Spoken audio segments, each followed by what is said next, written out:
नमस्कार मित्रांनो, 7 जूनच्या भागामध्ये रघुनाथ, उमा, निशी आणि ओवी दायजेला नमस्कार करतात.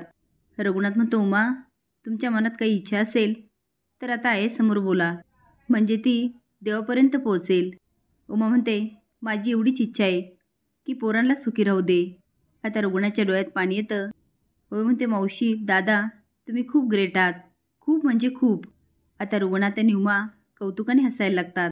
रघुनाथ म्हणतो, उमा, सगळ्यांसाठी जरा चहा करता का? उमा म्हणते, चल ओवी. रघुनाथ निशीला म्हणतो, मेघनाताई आणि साहिलजी व्यवस्थित पोचले ना? नाही, म्हणजे त्यांच्याबरोबर बोलायला वेळच नाही मिळाला. निशी म्हणते, हो दादा, आणि जराशी गोंधळते. रघुनाथ म्हणतो, निशी, काय झालं?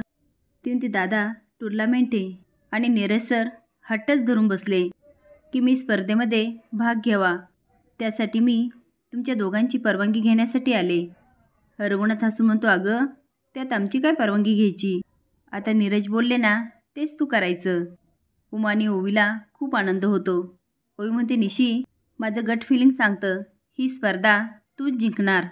हे ऐकल्यानंतर रघुनाथ कौतुकाने हसायला लागतो. ओवी साखर घेते आणि निशीच्या हातावर देत म्हणते, ऑल द बेस्ट. निशी उमा आणि रघुनाथला नमस्कार करत म्हणते, आशीर्वाद द्या. इकडे विजयराव खोतांच्या घरी येतात. बंधू म्हणतो, विजयराव, तुम्ही या ना, या. विजयराव म्हणतात, उमाताई आणि दादा कुठे दिसत नाही? नाही, म्हणजे बाहेर गेले का? बंधू म्हणतो, अहो, तुम्ही बसा तर, एवढी काय घाई आहे? आणि मला सांगा, तुमचा प्रवास कसा झाला? विजय स्माईल करत म्हणतो, छान झाला. तेवढ्यात चारू येते आणि लपून बघत असते. विजय म्हणतो, ओवी कुठे दिसत नाही आहे? बंधू म्हणतो, अहो, तुम्ही वाईस घोटभर चहा तर घ्या. तो आता मोठ्याने आवाज देतो, मंजू, चहा घेऊन ये, विजयराव आलेत. आता चारू पळतच लालीकडे जाते. लाली फोनवर बोलत असते, होय होय, कामवाली पाहिजे. तिने घरामधील भांडी, कपडे, लादी आणि एवढंच काय, पण स्वयंपाक पण केला पाहिजे. नाही नाही, ते ठरवू आपण नंतर. हे खोतांचं घर आहे, इथे कुणालाच कमी काही मिळत नाही.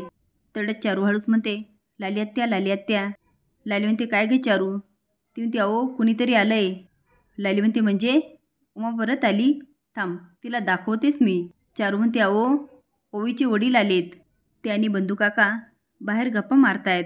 लाली म्हणते, या बंधूला पण ना नुसता गोताळा गोळा करायला हवा. थांब, मी त्यांच्याकडे बघते. आलेच मी. चारू म्हणते, हो हो, आणि हसायला लागते. मंजू चहा घेऊन येते.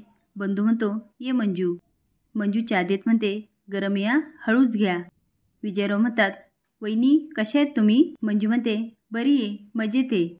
विजय म्हणतो, ओवी आता रुळली ना इकडे? मंजू पहिले बंधूकडे बघते, नंतर विजयरावला म्हणते, तुम्ही चहा घ्या ना, थंड होईल. विजय म्हणतो, हो. चहा घ्यायला लागतो. तेवढ्यात लाली येते आणि चहा ओढून घेते आणि म्हणते, मंजू, हे घर म्हणजे धर्मशाळा नाही आहे. रस्त्यावरून चालणाऱ्या प्रत्येक माणसाला जर चहा द्यायला लागलीच ना, तर आपल्याला रस्त्यावर येण्याची वेळ येईल. आता सोफ्यावर बसते आणि तोच चहा प्यायला लागते. चहा पिऊन झाल्यानंतर मंजूला म्हणते, काय गं, चहा करण्यासाठी साखर, चहा पावडर हे लागतं ना? विजयकडे बघत म्हणते, ते काय फुकट येत नाही. आता बंधू मोठ्याने ओरडतो, ताई, काय बोलतेस? जरा तोंडाला आवर घाल. ते पाहुणे आहेत आपले, आणि या घरामध्ये आलेल्या पाहुण्यांशी अशी बोलायची रीत नाही आहे. आता लाली अजून ओरडते, शेजारच्या घरातले पाहुणे आपल्या घरात कसे, आणि आपण त्यांना का पोसायचं? बंधू हळूच म्हणतो, ताई, अगं, काय बोलतेस तू? लाली म्हणते, तू गप्प बस. जे लोक ह्या घरात राहतच नाही, ती स्वतःहून आपल्याशी नातं तोडून गेली, त्यांचे पाहुणे आपल्या घरात काय करतात हे पहिले सांग मला. विजयराव म्हणतात, तुम्ही काय बोलतात ना, ते कळत नाही मला. आता लाली त्यांच्यावर धावूनच जाते आणि म्हणते, तुम्हाला कळेल ना, अशा भाषेतच सांगते मी. रघुनाथ खोताचं कुटुंब ह्या घरात राहत नाही. आता मात्र बंधू तोंडालाच हात लावतो. विजय म्हणतो, म्हणजे? लाली म्हणते, तुमच्या लेकीने माझ्या आईला मारलं, आमच्या घरात फूट पाडली, आमच्या भावाला आमच्यापासून दूर केलं. तुमच्या लेकीमुळे दादा आम्हाला सगळ्यांना सोडून गेला. विजयराव म्हणतो, ताई, हे बघा, तुम्ही आमच्यावर काही दोषारोप केले ना, ते मला चालेल, पण आमच्या ओवीबद्दल काहीही बोलायचं नाही. नाही कळत तिला इथल्या रीतीभाती. याचा अर्थ असा होत नाही ती कशी पण वागेल. लाली म्हणते, हे बघा, बाप म्हणून तुम्ही तुमच्या डोळ्यावर पट्टी बांधली असली ना, तरी पण आम्ही काय भोगतो ते आम्हाला माहिती आहे. आता विजय ओरडतो, ताई, स्वतःच्या वागण्याचं खापर ओवीवर फोडू नकोस, तिचा याच्याशी काही संबंध नाही आहे. विजय म्हणतो बंधू, दादा आणि उमाताई कुठे? बंधू म्हणतो विजयराव, आता तुम्हाला काय सांगायचं, सख्या बहिणीनेच त्यांना वनवासाला पाठवलंय. आता लालीच्या चेहऱ्यावरचे रंग उडतात. विजय म्हणतो म्हणजे? बंधू म्हणतो ते मांगरात राहायला गेलेत. विजय म्हणतो आय एम सॉरी, ती इथे राहत नाही हे माहीत असताना इथे आलोच नसतो. लालीकडे बघत म्हणतो तिकडेच गेलो असतो. बंधूला हात जोडत म्हणतो माफ करा, चुकून आलो. तो जात असतो. बंधू म्हणतो विजयराव, पण लाली पण त्याच्या मागे जाते. आता बंधू आवाज देतो ताई ताई. विजय चप्पल घालत असतो.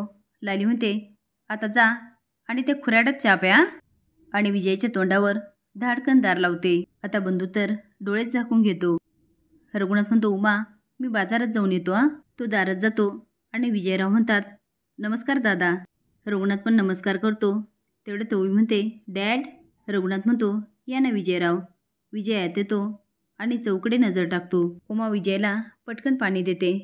रघुनाथ म्हणतो विजयराव, कसं येणं केलं? विजयराव म्हणतो पावसाळा आला ना, घराची डागडुजी केली आणि शेती पण करायला घेतली. त्याच्या व्यवहाराची बोलणी अजून करायची होती. आता सगळं झालं, जाईल म्हणतो. ह्यावेळेस ओवीला पण घेऊन जाईल म्हणतो. ओवी, आपण आता जाऊया. आता सगळ्यांच्या चेहऱ्यावरचे रंगच उडतात. लाली येते. बंधू मोठ्याने ओरडतो ताई, आपल्या घरामध्ये वैरी जरी आला ना, तर या घरातील रीत आहे त्याचा पौंचार करायचा. आणि ही रीत आईनेच घालून दिली आणि आज तू तीसुद्धा मोडीत काढलीस. विजयरावांच्या हातातून चहा खिचून स्वतः प्याली, ते पण त्यांच्यासमोर. तुला काही लाज? लाली म्हणते हे बघ बंधू, समोरच्याला त्याची जागा दाखवून द्यायची ही माझी रीत आहे, समजलं? बंधू म्हणतो तुझी काय आणि कसली रीत ग? डोकं ठिकाणावर आहे का तुझं? ती म्हणते हे बघ बंधू. दोघं भांडायला लागतात. तेवढ्यात दरवाजा असतो. लाली म्हणते विजयरावच आले असणार. ती जात असते. बंधू म्हणतो नाही ताई नाही ताई. लाली दार उघडत म्हणते ह्या विजयला ना आता बघतेस मी. दार उघडते. एक माणूस पडायला लागतो. लाली ओरडायला लागते. तो म्हणतो अहो मॅडम मॅडम ऐकून तर घ्या. ती कोण तुम्ही? तो विचारतो चारुशीला बालव इथेच राहतात ना? चारू पळत येते म्हणते हो मीच ती. तुम्ही कोण? तो म्हणतो मॅडम तुम्ही सांगितल्याप्रमाणे सगळ्या इलेक्ट्रॉनिक वस्तू घेऊन आलो. लाली म्हणते अगं काय, हे सगळं तू मागवलं?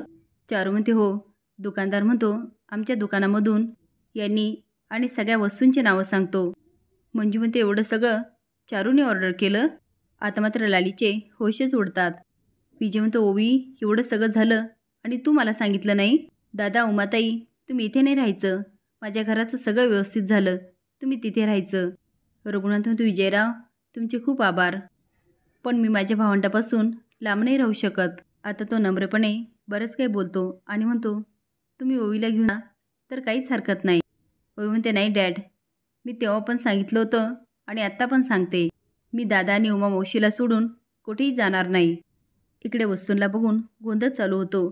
पण चारू म्हणते हे सगळं माझ्या बाबांनी पाठवलं. आता मात्र लाली आणि मंजू खूप खुश होतात आणि म्हणतात आणा आणा आणा, घरामध्ये आणा. इकडे उमा आणि रघुनाथ ओवीला खूप समजावतात, पण ती काय ऐकत नाही. विजय म्हणतो तुम्ही दोघांनी ओवीला आपलं मानलं. आता तो बरंच काही बोलू म्हणतो ओवी इथेच थांबेल. ओवी इकडे ये. तो आता खिशातून पैशाचा बंडल काढतो आणि म्हणतो हे घे. पण सगळ्यांच्या चेहऱ्यावरचे रंग उडतात. असेच नवीन अपडेट जाणण्यासाठी लाईक आणि सबस्क्राईब करा. धन्यवाद.